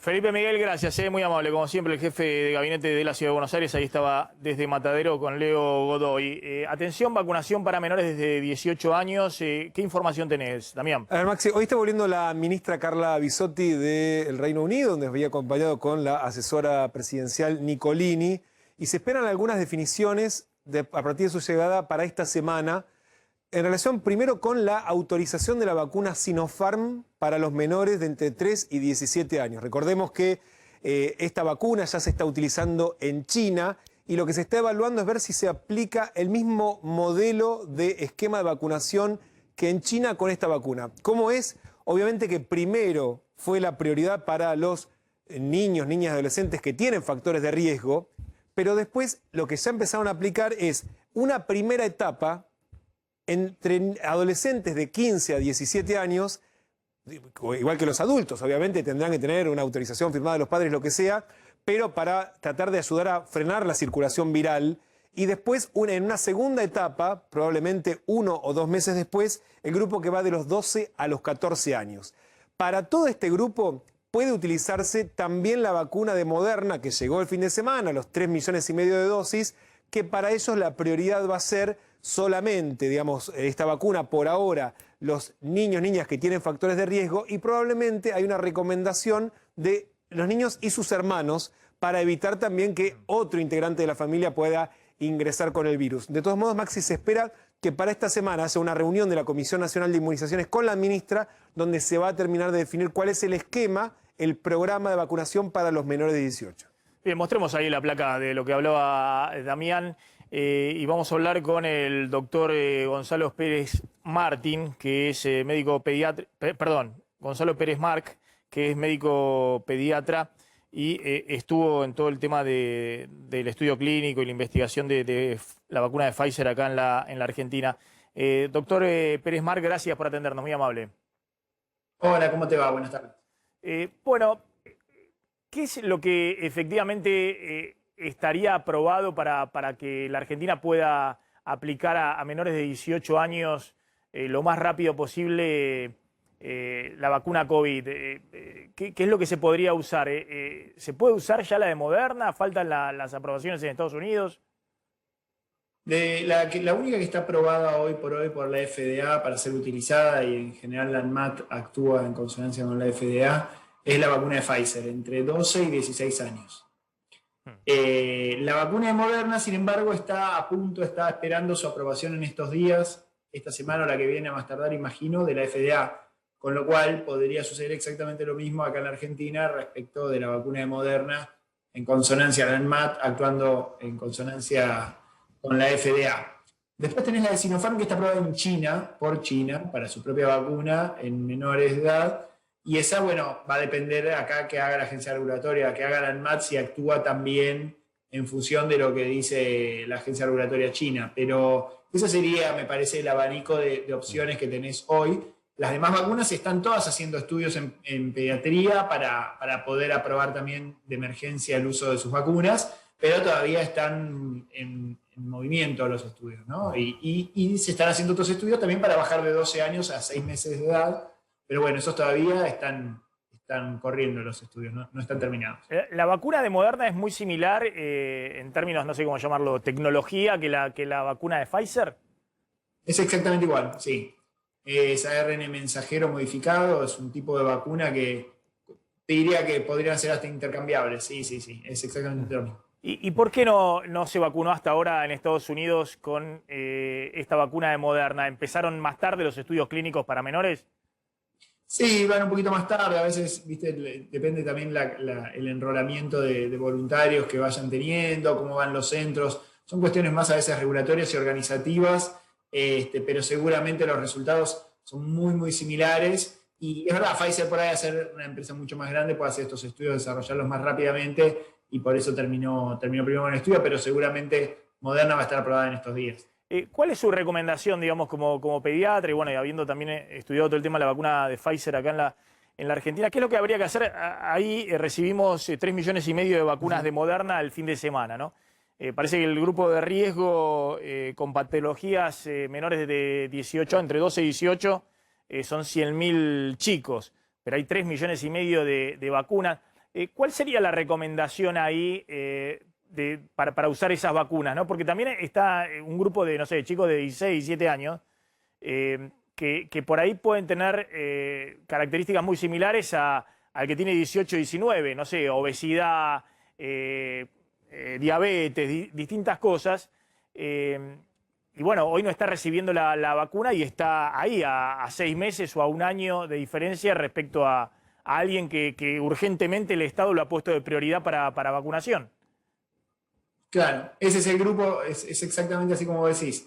El grupo de niños, niñas y adolescentes de alto riesgo funcionan igual que los adultos de alto riesgo. Hasta ahora no tenían la posibilidad de vacunarse. Entonces yo priorizaría sí o sí darle 2 dosis de vacuna en el lapso de los Moderna 28 días, la dosis 1 y la dosis 2, a todo el grupo que son de alto riesgo, que están por debajo de 18 años. Ahí apuntaría sin ningún lugar a dudas. Después completaría también en forma urgente el calendario de vacunación de todas las personas que tengan una sola dosis y sean de riesgo. Es decir, pensando en la variante Delta y en la posibilidad de que circule comunitariamente a la brevedad, sabemos que con una dosis de vacuna la eficacia baja mucho para esa variante. Entonces, lo que habría que apurar ahora, y entiendo que en este sentido van las medidas del Ministerio de Salud, es apurar la vacunación o terminarla, digamos, apurarse en completar la vacunación con segunda dosis de todas las personas de riesgo que haya en el país. Creo que esa tiene que ser la prioridad. Con las de ARN mensajero Moderna, obviamente te abre la posibilidad de hacerlo en niños, niñas y adolescentes. Si vos después contaras con una cantidad de vacunas adecuada para seguir con la vacunación de segunda dosis en el resto de la población, podés empezar a vacunar a niños, niñas y adolescentes que no sean de riesgo, pero que quizás convivan con gente de riesgo, o directamente en alguna zona en donde esté circulando mucho el virus, también lo puedes hacer epidemiológicamente, determinarlo epidemiológicamente, ya empezar a vacunar con 2 dosis, ya pensando en lo que uno quiera alcanzar antes de fin de año, que sería estar lo más cercano a algo tipo el efecto rebaño, en donde la gran mayoría de la población tenga 2 vacunas completas, el virus deje de circular y de contagiar a aquellas personas que no están vacunadas, pero al encontrarse con tantas personas vacunadas, bueno, te termina acercando a la normalidad, ¿no? Doctor, usted además de haber participado de la prueba con Pfizer, hoy también está participando de otras pruebas con vacuna, que se la conoce como la vacuna de origen vegetal, ¿puede ser? ¿Nos cuenta de qué se trata?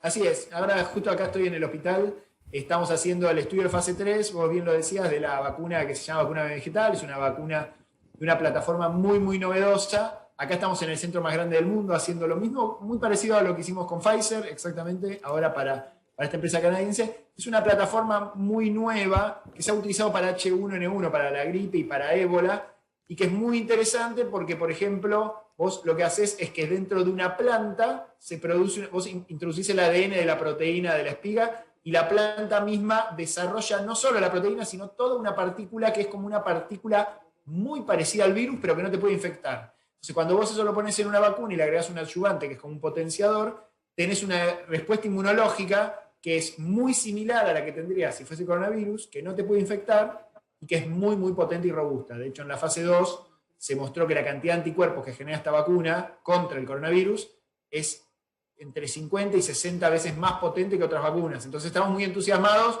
porque cuanto antes sigamos inscribiendo acá voluntarias y voluntarias, antes vamos a tener el análisis de eficacia, antes la aprobación de emergencia, y si eso sucediera, la verdad es que de acá a un par de meses por ahí tenemos una nueva vacuna en el mercado. Perfecto. Doctor, muchas gracias, como siempre muy amable. Bueno, muchas gracias a ustedes. Buenas tardes. Gracias, ahí estaba el doctor Pérez Marc contando un poco este tema de las vacunas para menores de 18 años. Depende de la aprobación de la FDA. Exactamente, para Moderna FDA... Apenas se apruebe, se va a estar vacunando en esos mismos días. Exactamente, sí, de hecho ya desde la ANMAT dijeron que es casi automático. Puede ser inminente la semana próxima. Entre esta y la... O sea, en la comunidad, digamos, de las autoridades regulatorias, la información que comparten es que entre esta semana y la próxima ya la FDA autorizaría a Moderna y probablemente antes, Maxi, la ANMAT apruebe en la Argentina el uso de la vacuna de Sinopharm para menores. Por lo tanto, la vacunación podría comenzar a más tardar en 15 días en Argentina con los menores de 18 años. Claro, tenés los 3 millones de vacunas ya están disponibles. Ya disponibles y más. ¿Qué está pasando en este momento con el dólar? Bueno, el dólar paralelo está en 180 pesos. Recordemos, en un mercado muy complicado afuera, digamos, en la bolsa de Estados Unidos está bajando 2,5%. Y acá está teniendo impacto no solamente en el valor de las acciones, sino también justamente en el valor de los bonos y en el dólar.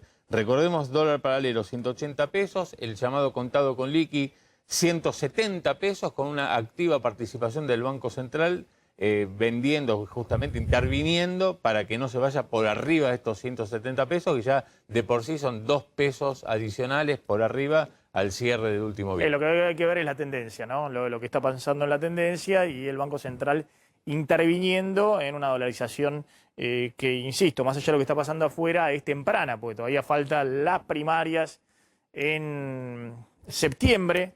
¿El cuánto de septiembre? ¿El 14? El 14 de septiembre y después la elección general en noviembre. ¿El cuánto de noviembre? 12 de noviembre. El 12 de noviembre, es decir, hay largos meses por delante desde el punto de vista de los dólares que tiene el Banco Central en la reserva y la cantidad de pesitos que están dando vuelta en la economía que en esta segunda parte del año van a ser cada vez más. Vamos al Congreso, ahí está Lili Caruso. Atención porque se está moviendo, como ocurre todos los días, la calle con distintas demandas y protestas sociales. Lili, ¿cómo estás? Hola Maxi, muy buena. ¿Cómo te va? Muy buenas tardes, Maxi. Exactamente, en Congreso, y fíjate lo que hay detrás mío, ¿no? Transporte escolar, porque en realidad hay aquí una especie de acampe, te diría, de las asociaciones de transportes escolares de la provincia de Buenos Aires, que están nucleados en la Cámara de Servicios de Transporte. ¿Y por qué están acá en el Congreso ya desde muy temprano? Y van a permanecer, Maxi, los 15 días de vacaciones, porque hay un reclamo, va a ser un reclamo con permanencia, y te hablaba del acampe, porque fíjate lo que hay acá, se va a armar una carpa que se va a dejar aquí para que ellos puedan pasar la noche. Han venido de La Matanza, de Tigre, de Vicente López, de Berazategui, de San Miguel, varios, y rodean toda la plaza del Congreso. Primero los micros y después durante la noche lo que van a hacer es esto, armar las carpas para quedarse aquí. Los micros tienen adentro tienen colchones, tienen las cosas para poder quedarse, para calentarse, para hacer la comida. Ahora estás viendo a un grupo que están, por ejemplo, jugando al ajedrez. Pero acá, ¿qué es el reclamo? ¿O cuál es el reclamo concreto que tienen los trabajadores de transporte escolar, Maxi? Que el 43% dicen ellos que en la pandemia han quedado inactivos. Claro. Son servicios que no pudieron salir más a la calle a partir de la pandemia porque, claro, no había chicos para transportar.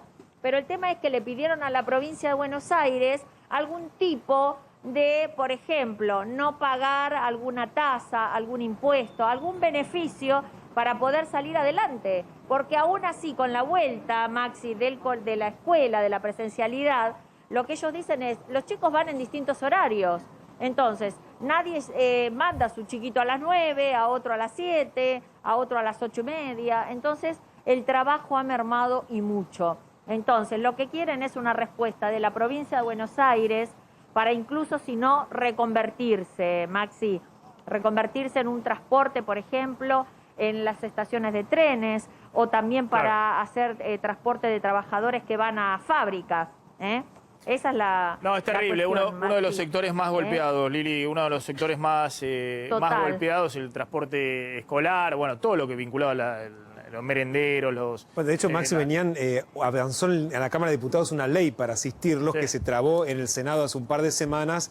Y de hecho me imagino que también viene con ese pedido, que implicaba directamente una suerte de subsidio, ayuda al sector, que el año pasado no funcionó. Sí recibieron ayuda, Maxi, pero que este año no estaba previsto el presupuesto.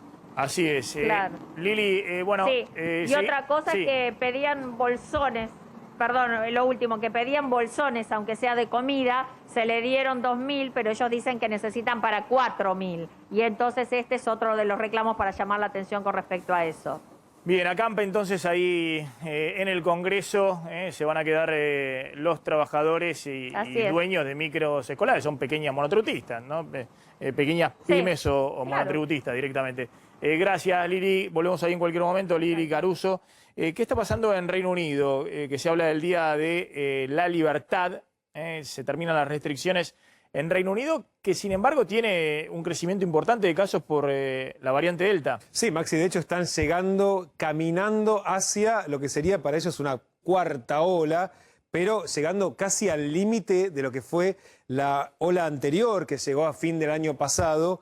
Pero de hecho, claro, prácticamente terminaron con todas las restricciones. No sé, están abiertas las discotecas, hay recitales con un récord de contagios, pero el dato también relevante es, Maxi, que los casos graves son muy pocos, igual que los fallecimientos. Hoy, de hecho, el Reino Unido casi que duplica a la Argentina en cantidad de casos diarios por cada millón de habitantes, pero en fallecidos hay menos de un fallecido diario por cada millón de habitantes, cuando en Argentina estamos llegando a 10. O sea, duplica la cantidad de casos, pero claramente la situación sanitaria es otra. Y la pregunta es... Así está funcionando muy bien el tema de las vacunas, de la vacunación. Eso por un lado, pero sí la decisión que tomó el gobierno británico es la mejor decisión en este contexto. O sea, si no se apuraron, o bien será esta la nueva normalidad, acostumbrarse a convivir con ese nivel de contagios, sabiendo que los casos graves serán pocos.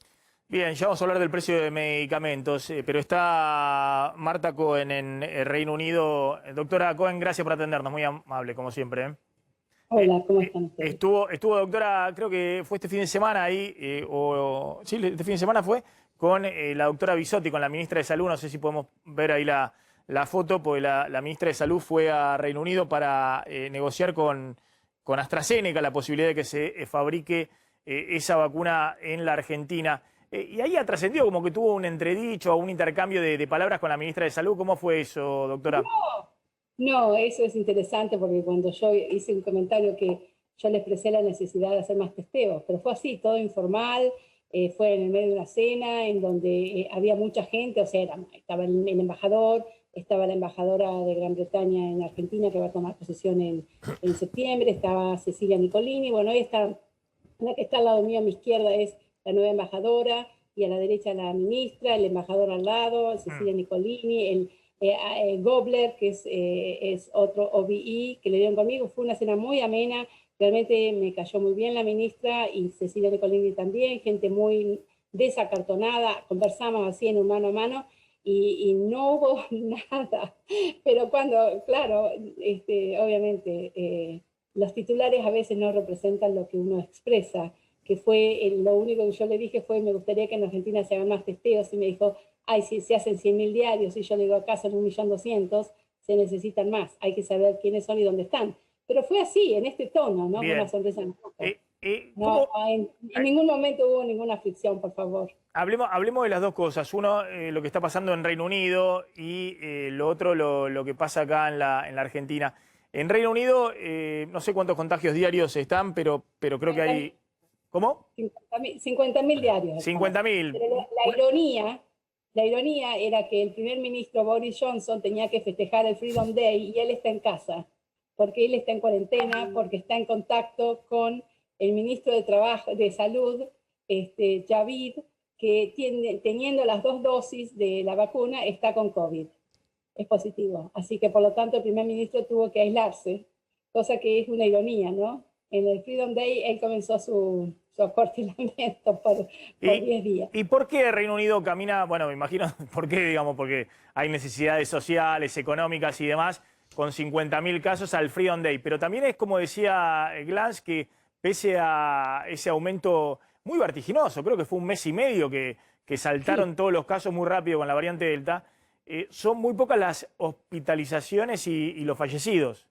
Bueno, no tampoco. Los fallecidos sí, pero las hospitalizaciones estamos en más de 700 diarias.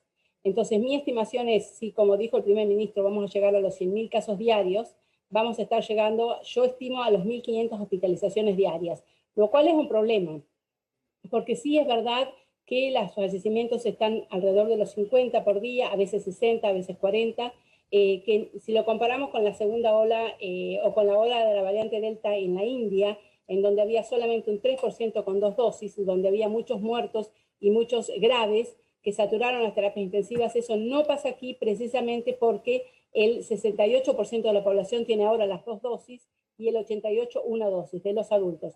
Y eso fue porque el 15 de mayo, cuando encuentran unos 3.000 casos de la variante Delta que había llegado con pasajeros, 500 a 1.000 pasajeros de la India, se pusieron rápidamente a dar primeras dosis y segunda dosis, vacunando 500, 600.000 por día de lunes a lunes. Eso es muy bueno, pero mi preocupación y la de muchos profesionales de la salud es que pacientes que no necesitan a veces internación pueden quedar con un COVID prolongado.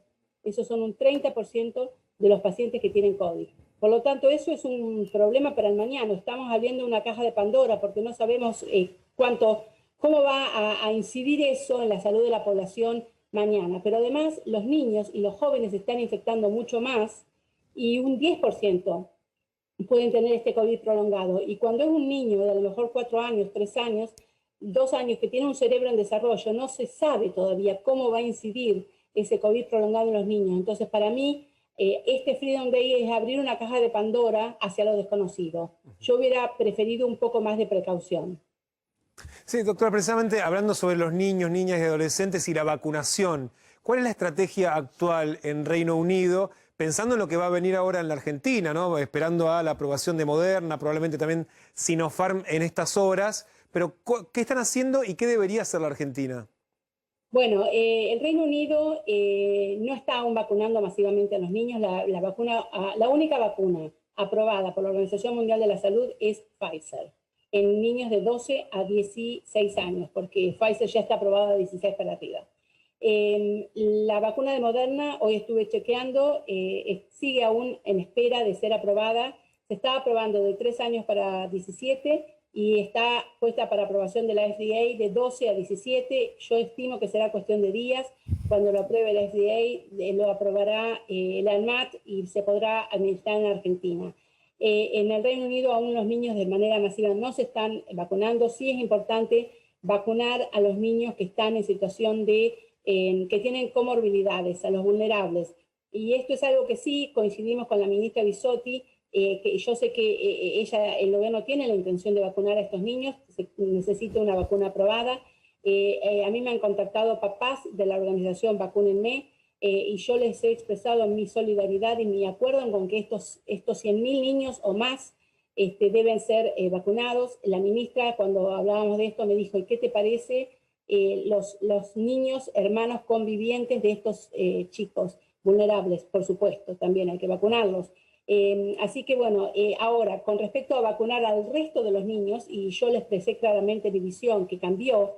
Yo antes decía, hay que vacunar a todos ya, pero ahora en realidad leí un artículo de British Medical Journal hace unas 2 semanas referido a Inglaterra, al Reino Unido, y diciendo, nosotros tenemos las vacunas, está aprobada, podemos darlas, pero debemos vacunar a los niños de 12 a 16 años cuando la mortalidad es muy baja, es de un 0,17 cada 100.000, o debemos dar esas vacunas a los adultos de aquellos países que todavía no pueden terminar de vacunar a sus adultos con segundas dosis porque no tienen las vacunas. Porque en realidad es eso, tenemos que tomar a la pandemia del mundo y no a la pandemia de un país.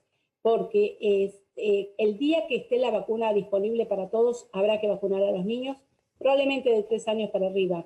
Pero en este momento, donde los adultos son los que están infectándose más, muriendo, ocupando las camas de terapia intensiva, dando lugar a nuevas variantes, en realidad debemos comenzar por vacunar a todos los adultos, obviamente incluir a los niños vulnerables con sus familias, pero seguramente los niños que no tienen preexistencias pasarán para más adelante. Doctora Cohen, gracias, muy amable como siempre. Ahí estaba la doctora Cohen desde Reino Unido. Vamos a la tanda, cuando volvamos hablamos del precio de los medicamentos. Atención que hay aumentos muy importantes que continúan con el precio de los medicamentos. Y vamos a ver qué está pasando en el mercado financiero con el dólar en el cierre de los mercados. Tanda, yo... Bueno, ¿cómo es el tema de los precios de los medicamentos? Y mira, tanto en el 2019 como en el 2020 y ahora en esta primera parte de 2021, los medicamentos se encarecieron por encima de lo que es la inflación. En los últimos años se dio ese fenómeno. Y ahí el CEPROFAR, que es el Centro de Farmacéuticos, hizo un relevamiento, agarró la canasta de los medicamentos más vendidos y lo que les dio es que entre enero y junio esa canasta de medicamentos más vendidos aumentó 31% contra una inflación que fue del 25,3%, una diferencia de 5,7 puntos. Ahora, cuando van a ver cuáles son los medicamentos que más se están encareciendo, fíjate, los pediátricos van arriba, 33,3%, incluso arriba del promedio, digamos, de encarecimiento de los medicamentos, los de venta libre el 30,6% y los recetados el 29,7%. Y al hacer un ranking de cuáles son las drogas, los medicamentos, los genéricos que más se están encareciendo, fíjate, entre los que tienen venta libre, el colirio descongestivo el 37,4%, el paracetamol 33,1% y el ibuprofeno el 30%. Son todas drogas que no requirieron de ninguna investigación especial, que en todo caso siguen lo que tiene que ver, ahora te voy a decir lo que dicen los laboratorios, siguen lo que es el índice de inflación.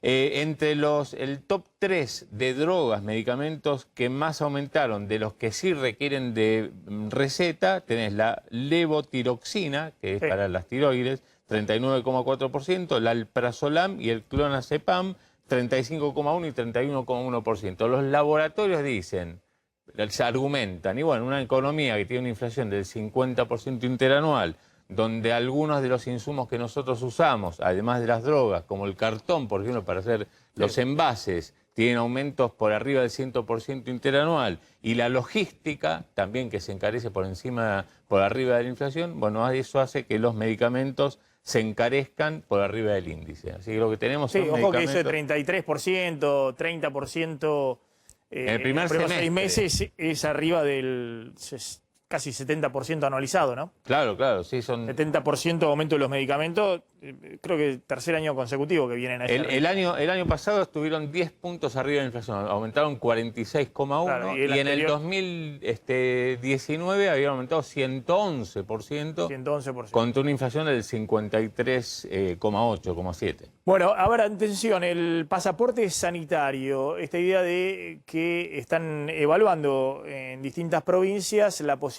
de restringir ciertos trámites, ciertas actividades, solo a aquellos que estén vacunados, como una forma de incentivar a que todo el mundo se vacune. ¿Qué están evaluando en la provincia de Buenos Aires? Sí, de hecho, Maxi, hoy el jefe de gabinete de la provincia, Carlos Bianco, reconoció que se está evaluando esta posibilidad, les llaman o pasaporte sanitario, pasaporte, libreta sanitaria, lo que sea, que precisamente es ver qué tipo de actividades podrían habilitarse exclusivamente para personas vacunadas. Una opción, y de hecho, pensando específicamente en los grupos, en los sub-40, que son los que hoy están teniendo más resistencia a vacunarse. De hecho, en la provincia de Buenos Aires, Maxi, este grupo son unos 5,5 millones de personas, los que menores de 40, y se inscribió para vacunarse bastante menos. Te voy a decir el dato preciso. Sub-40 están anotados menos de 4 millones y son de 5.600.000. Todavía tenés un grupo importante que dice,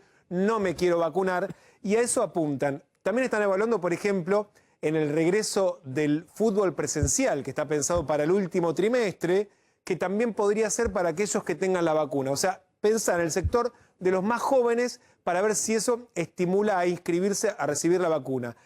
Hay algunas provincias que, por ejemplo, en La Rioja, ahora en la temporada de invierno, habilitaron el turismo. Para ingresar tenés que tener un PCR negativo o bien estar vacunado. O sea, hay algunas provincias que ya tienen pequeños indicios. Te decía el caso de Salta, los casinos están habilitados solo para las personas que estén vacunadas. El tema, Maxi, pasa por quién controlaría después el pasaporte sanitario, porque de hecho en algunas sociedades, no sé, lo que está pasando en Francia, que dicen el dueño de un restaurante, yo no voy a controlar a Macron vacunado. Yo lo veo, puede ser para el fútbol ahora, para bares y restaurantes, con y es muy difícil. La catástrofe que hubo en el sector, encima lo vas a restringir solo para vacunados, andás que te lo controle alguien y que no te vengas protestas de ese sector tan golpeado y con tan poca ayuda en la Argentina, a diferencia de otros países. Está Juan Dillon en Francia. Juan, un gusto hablar con vos. ¿Cómo andás? Maxi. Bueno, contanos, ahí en Francia hay un poco este tema del pasaporte sanitario. ¿Macron ha hecho punta con este tema? Sí, ya empezó. De hecho, empezó y es en escalada lo que va a pasar en el mes de octubre, el mes de agosto, con la restricción para aquellos que no tengan el pasaporte COVID o lo que es el código QR para restaurantes y bares. Va a depender también un poquito de la edad, porque vienen más lentos, obviamente, la gente joven, así que se va a estirar para el mes de septiembre. Pero hay dos datos, me parece, que son de circunstancia importante, Maxi, destacar. Uno que llegó el día viernes del ISERM, que es como el INDEC de aquí de Francia, y hoy que sale del Instituto Superior de Sanidad de Italia. Con vacuna completa, es decir, las dos dosis, o salvo la vacuna de Janssen o Johnson & Johnson, hay solo 6% de casos de personas que terminan hospitalizadas por no cumplir con la vacunación completa. Este es el argumento fundamental que utilizan los gobiernos, no solamente el de Francia que hizo punta, para, instalar esta situación de la obligatoriedad, que en definitiva es la situación aquí en Francia, que se va a replicar en Italia, que salvo, te diría Angela Merkel, que dijo, no pienso que la obligación sea el camino, el resto de Europa, incluido el Reino Unido, que no es más Unión Europea, está pensando en el mismo camino. Juan, estás ahí en París. Esto es hermoso, París. Mirá lo que me da, es una postal en cada lugar ahí, los barcitos, los cafés, ¿no? de París. Sí, ahí se ve toda esa gente que está ahí. Todavía no está instrumentado esto del pasaporte de vacunación. Va a ser gradual la implementación. pero en el futuro alguien que vaya a tomarse un cafecito ahí al café va a tener que mostrar su código QR en el celular de que fue vacunado con 2 dosis. Sí, en realidad ya empezó, Maxi. ¿Ah, sí? Todo lo que es salidas del país, vos querés salir e irte a España o te querés ir al Reino Unido. Bueno, al Reino Unido no se puede ir, pero si querés ir a Grecia, querés ir a Croacia, ya tenés que tener el pase verde, ¿no? Que además es una reglamentación de la Unión Europea. Si hoy querés ir a bailar, si querés ir a una discoteca aquí en Francia o a un bar que tenga, digamos, un sector para bailar, tenés que tener ya el código QR. El 21 de julio, y vuelvo a la cámara, vuelve o se va a implementar para todo espectáculo o evento de más de 50 personas. Y recién en el mes de agosto, y a ver, repito, para los mayores de 35, que son los que tienen ya, no tienen explicación para decir por qué no se vacunaron. Vos no podés a la gente de 12 a 18 años decirle cuando hace 30 días abrió la vacunación. Pero déjame darte otro dato, me parece importante. De los 65 millones de franceses, 40 millones ya recibieron al menos una dosis. Y de esos 40 millones de franceses, el 70% tiene pauta completa. Por lo cual la resistencia, si sacás también a los de 0 a 12 que todavía no tienen vacuna obligatoria, tenés un universo, vamos a poner, de 15, 16 millones de personas. Bueno, algunos no llegaron a la vacuna, o no llegaron o no quisieron. Y solo en una semana, desde que Macron hizo el anuncio, se tomaron 4 millones de turnos para que la gente se vacune. A ver, hay, repito, no sé si son 100.000, 1 millón, 2 millones que están haciendo desmanes los fines de semana. Es algo que obviamente va a tener resistencia y lo veremos en los próximos meses, si querés. Claro. Más allá de las protestas que hay, lo que vos estás contando, hay mucha gente vacunada, entonces hay una mayoría que supuestamente no debiera quejarse si le piden el pasaporte sanitario para ir a un restaurante ahí en Francia. Claro, y de hecho las encuestas que vos lees de Le Figaro, Le Secó, los diarios, o Le Monde también aquí en Francia, hablan que el 70% de los franceses está de acuerdo, incluso con obligar al personal sanitario, aquellos que están con las personas más vulnerables, que es otra de las medidas. A partir del 15 de septiembre, personal sanitario que no esté vacunado no recibe su sueldo. No recibe su sueldo. Esto pasa al Congreso. Hoy lo firmó el Consejo de Ministros y va a la Asamblea Nacional. Sale por ley. Después habrá toda una discusión. Y además, el restaurante Vuelvo, es cierto que están muy enojados, obviamente porque es otro, vamos a decirlo en castellano, es un garrón para alguien tener que medir y tenerle que decir a la persona que le muestre el código QR, es algo muy sencillo, lo pasan por un scan. Bueno, las multas de esta misma ley habla de 45.000 euros de multa para el señor de acá atrás.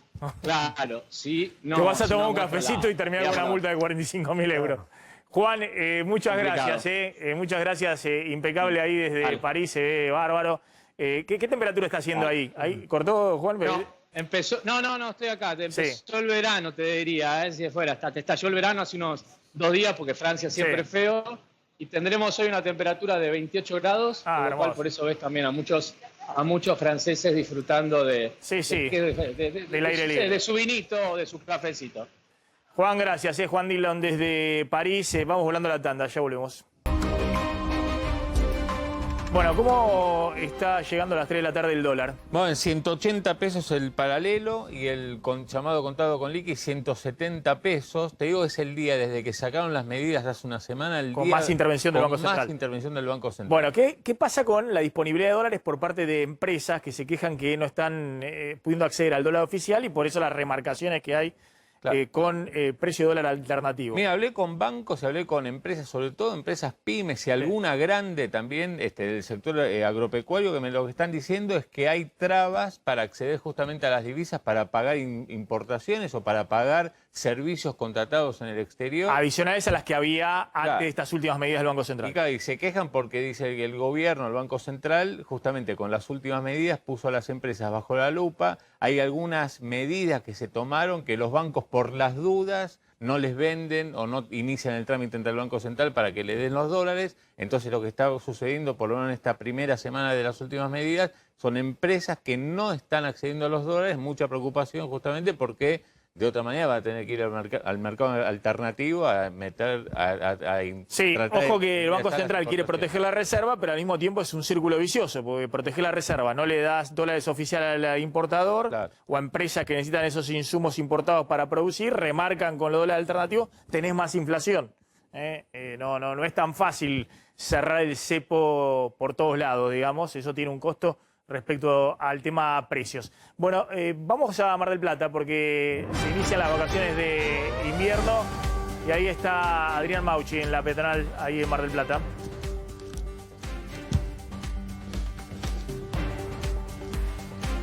Adrián, a ver si te escuchamos. ¿Qué está en Alem? Hola, hola, 1, 2, 3. Estoy acá. ¿Ahí me escuchás? Sí, Adrián, te escuchamos. Te decía Maxi, ¿cómo estás? Estamos en Güemes, recorriendo uno de los centros comerciales más elegidos por los turistas. Ya tengo números extraoficiales que podemos llegar a empezar a comparar con las vacaciones de invierno, pero del 2019. Recordemos que 2020 no hubo vacaciones de invierno. Al momento son aproximadamente 40.000 los turistas que llegaron a Mar del Plata para disfrutar estas vacaciones. Si lo comparamos con el 2019, el total de esas 2 semanas fueron aproximadamente 330.000 los turistas que arribaron a la Ciudad Feliz. Así que estaríamos cerca de un promedio que nos puede llegar a dar ese 50% menos en promedio, ¿no? A nivel mundial en vacaciones, en lugares turísticos, de cantidad de visitas. Así que ese es el número que tenemos. Y te voy a agregar otro dato, atención, porque durante este año 2020-2021 aproximadamente 40.000 personas también, en realidad 35.000, eligieron mudarse a Mar del Plata para trabajar de manera remota con su lugar de trabajo, claro, en Buenos Aires quizás, el estilo home office. Bueno, ese número también es importante para que tengamos en cuenta cómo se mueve la economía de la ciudad. Aproximadamente 35.000 nuevos marplatenses gracias a la pandemia. Adrián, gracias. Seguimos ahí con la cobertura de